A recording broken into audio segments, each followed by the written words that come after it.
channel, guys. My name is Gene. You guys are watching Lubed for January the 12th, 2024.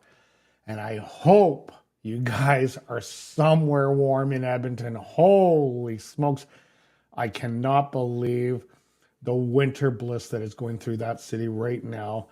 We're getting hit pretty hard here in BC as well. So know that you're not alone. You're just not quite at the level that you guys are at. And I can recall maybe twice that I had that when I was living in Edmonton, and I know what you guys are going through. So that being said, I hope you guys are helping the guys that are in need, bringing them indoors or calling at least for help. If you see someone in medical distress because they're freezing outside, do something for them, help them out, give them something to be warm, because it is crazy. It's crazy enough that I had to stay away from work today because my car wouldn't even fire up. So it is bad. It's very bad.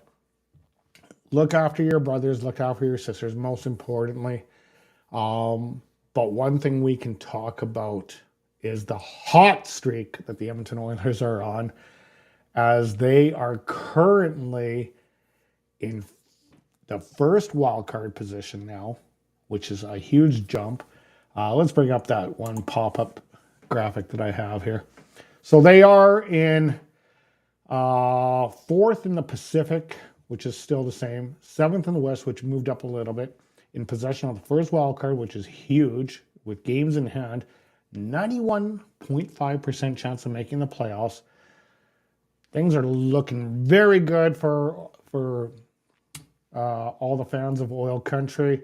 Despite you might be in BC, you might be in Saskatchewan, you might be in the United States, you may be somewhere in the world, in Europe. But if you're an Oiler fan, you're definitely an Oiler fan. And things are looking amazing. They actually tied a league record, sorry, not a league record, a franchise record for the most consecutive wins in a row last night, and they did it again last year. So this is good. Like, this team is good. This team is so awesome to see. It's good to see. We're going to talk about the Oilers and Wings game, which was a great game. We're going to talk about the coaching change and why it is working. Also, my first introduction to Armchair GM. So I'm going to introduce two trades that I think the Oilers should consider doing. And then we're going to talk about the Habs, which is tomorrow night. So lots to discuss on the program tonight. Let's dive into the Oilers versus Wings game. Now, this game, I have to admit, I had a very long day yesterday. I went into work, had to cut out of work to take my mother to her doctor's appointment turned out to be over 3 hours, I think, because her scheduled appointment was 50 minutes later than expected, which is kind of by taboo.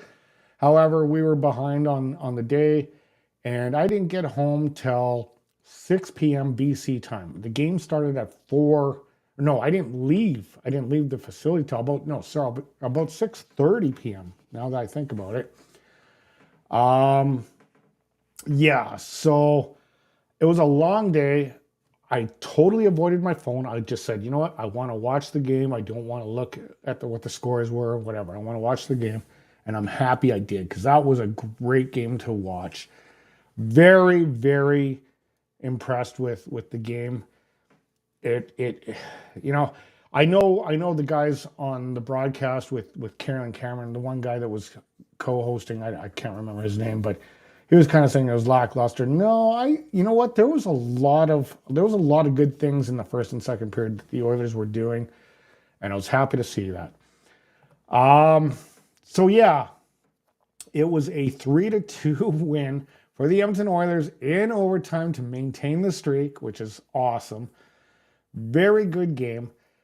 There was no goals in the first, no goals in the second, and everything unfolded in the third period when Andrew Kapp scored his sixth unassisted, at 334, and I got a little deflated when I saw that.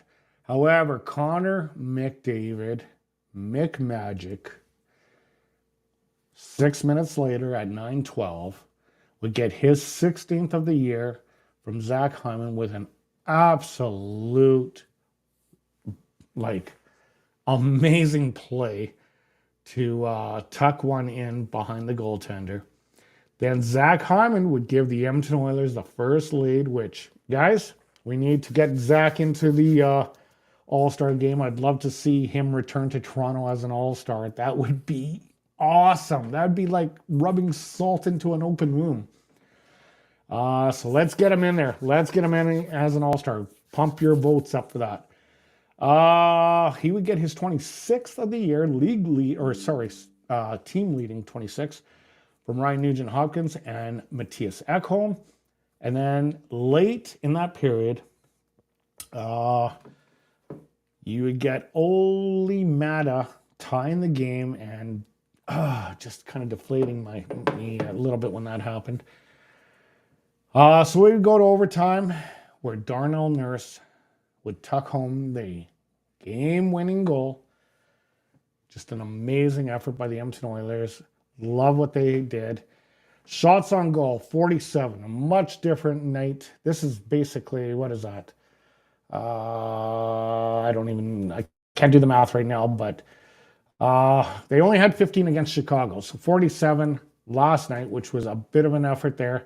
Again, they were 0% on the power play, as they had 2 attempts. Penalty kill, once again, they were able to knock that out of the park as they were able to stop all 3 attempts that Detroit had. In my opinion, Zach Hyman was the first star, just because he managed, 2 points there. He was also +3 and all that. So, I mean, he was really good. I know McDavid got that goal, and I know Darnell Nurse got the overtime goal. So I'm going to give them props too. Connor McDavid would get the 2nd star, and then, of course, Darnell Nurse the 3rd for being the overtime hero. A great, and that's what we were asking for, were we not? When we saw that game against Chicago, we were like, we need a better effort against Detroit. And we got it. We definitely got it. And it was a sweet game to watch. And yeah. So now the big question is, why are the Edmonton Oilers doing so well? It's a very curious situation that this team has had 2 lengthy streaks since Knoblauch has taken over, to the point that it's the first time in NHL history to have, I believe it was 2 7-game winning streaks within the first 25 games of a coaching career. So props to Knoblauch. But there's other contributing factors that play into this. And I want to dive into what I think is the 2 major important things that has happened since this coaching change. Now, guys, I told you before, I'm not a fan of coaching changes because we've seen, well, I think Ryan Nugent-Hopkins has had 11 or 12 coaches now since he's been in Edmonton Oilers, since he got drafted in 2011. So that says a lot. Like, there's been too much turnover when it comes to coaches. We got to settle it down and have a coach have a good run for, 4 or 5 years at least, and just see what they can do. Hopefully Knoblauch will bring that to the table. So what are my 2 major contributing factors of why this team is doing as well as they are? Well, one thing, Knoblauch's calm demeanor. He has openly said he doesn't care how the team, he cares how the team is doing, but he allows flaws. He allows mistakes. Like, mistakes are going to happen. And he doesn't get too overexcited on the bench or excited with his players. He's not shouting at them. He's just kind of just like, let's go about our day like this. Let's do it like this. He has a very calm demeanor. And the second biggest factor, I think, despite him being actually out in the last game because he was dealing with some kidney stones, is Paul Coffey's experience. What he is bringing to that D core is simply amazing. He's allowing them to be just to kind of just do their thing. Let them flourish. Let them let them be creative. Let them do their thing, and they are doing their thing. Have some fundamental defensive values for sure. Like, know when it's good time to pinch and when it's not. But other than that, Coffey has been an amazing asset to this coaching team. So I love what I see out of this team. This is a good year for Canada, guys. Like, you got Winnipeg, you got Vancouver, and you got Edmonton. Like, really, really strong this year. We're not talking like, hey, they're just going to make the playoffs. Like, these are strong, strong teams. So this could be the year that Canada finally wins a Stanley Cup, or a team in Canada finally wins a Stanley Cup in 31 or 32 years. I'm not exactly sure. I'd have to look it back up.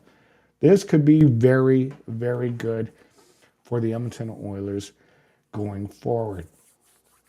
All right, guys. I am going to introduce the new segment, which is called Armchair GM. And this is where I'm going to ask for your guys' help. This one tonight, I actually used my personal resources and came up with who I think the Oilers should consider trading for.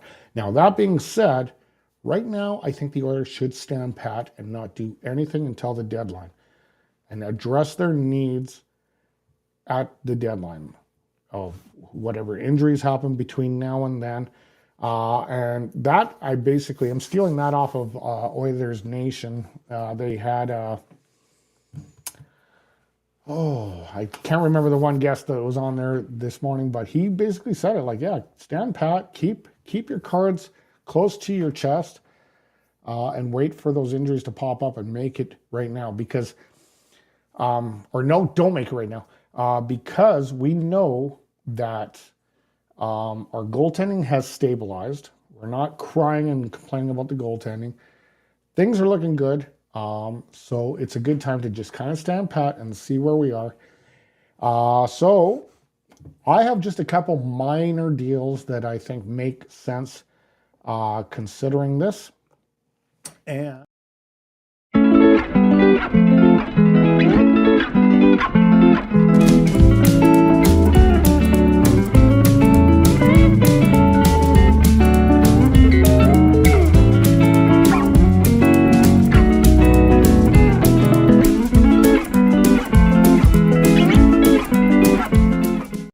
all right, so I have a couple guys that would make sense on this. Now, I'm going to back up that graphic just a little bit. Obviously, you see Nick Dowd is the one guy I'm considering, but I unfortunately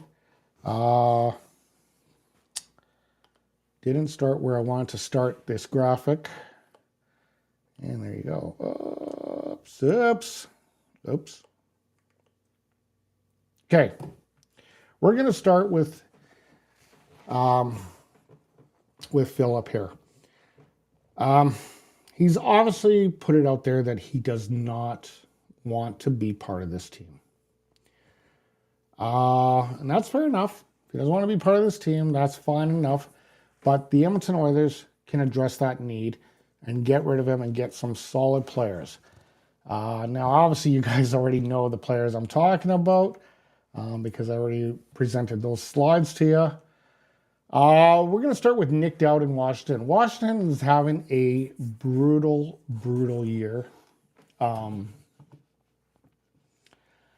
This would be a good pickup. They're also going to be looking for prospects. And Philip Broberg would probably fit in nicely on a trade here. Like I say, this stuff is stuff that should be down the road. You push it until you actually address what you need to address going into the playoffs, because the Oilers are playing hot right now. No need to make any moves right now, but Nick Dowd would be a nice piece. He would be kind of like the Bugstad role of what we had last year. A good, third, fourth liner. Good on the PK. Someone that can really shut down So I would think that this would make a little bit of sense. They can make the money work somehow because it's not exactly an expensive contract. So I would think that this is something that the Oilers should consider. The other one I would consider for that same player, Philip Broberg, would be Dante Fabro of the Nashville Predators. And the reason why is he has a relationship with Matthias Ekholm, so they have probably some chemistry together. I think this would make a lot of sense. I don't know. What are your thoughts, guys? I would like to see if you guys have any comments on that. Obviously, I don't think the Oilers need to disrupt too much right at this moment. The goaltending thing, I think, is something that we still have to address at some point in time. Yes, the flames have kindled down a little bit, and we just have kind of a little bit of a fire. It's not like it was a month ago when we were like, oh, we got to get a goalie now, and panic. Things have been definitely stabilized with Stuart Skinner and Picard. They're both playing very well. Stuart Skinner is lights out. Had 2 games that he absolutely stole. So right now, that situation has simmered down. So these are stuff that, like these 2 trades here, are the ones I would consider if you had to make a trade today. Other than that, I really don't think the Oilers should do anything for the next little bit until they get closer to that deadline. See what injuries have come up since between now and that deadline, which is, I think, March 8th, which is another good month, and a lot can happen in a month, and then address what you need at that point in time. All right, guys, let's go on to what is up next. The Edmonton Oilers taking on the Montreal Canadiens in Montreal, last of their road trip, as they hope to close it out with a big, potentially huge, potentially franchise history-making win tomorrow night. Let's hope for the best. Hope that the Oilers can pull off something here and make a good run here. Love what I'm seeing, though. Love what I'm seeing. So the Montreal Canadiens currently have a record of 17, 18, and 6. They are 6th in the Atlantic, just behind Detroit. They are coached by Martin St. Louis, which is another kind of coach that allows his team to kind of flow and let them be, just let them play. You know what I mean? So this could be an interesting one because this is, I think, a battle of 2 coaches that like to just let them play. We'll see if there's a point where the coaches are going to like butt in and say, hey, let's do it this way during that game at all. This should be a good game. And we'll see what happens. We'll see. I think this is on Hockey Night. I believe it's on Hockey Night in Canada. I haven't checked, but I believe this is going to be one of the games on Hockey Night in Canada, probably the early game. So it should be a good one. I'm hoping for the best. And I think that's about all I got for tonight, guys. We'll get into the final thoughts. If any of you guys want to chime in and say what you have to say. If not, we will move on to the end. I hope, again, you guys are somehow trying to keep warm. Again, I struggled with my car today too, so yeah, I get it. I totally get it. And I'm about 20 degrees less than you guys where I'm at. So yeah, it's been a hell of a cold day. Okay, guys, let's get into the closing stuff here. None of you guys are chiming in with your thoughts tonight. So if you guys like the programming that I bring you and the content I bring you, feel free to hit that like, share, and subscribe button. If this is the first time you are watching, and those of you that have joined me through thick and thin, through all this time, props to you. Thanks for standing by me. I appreciate it, and we will see you next time. You guys have an amazing evening. Stay warm, guys.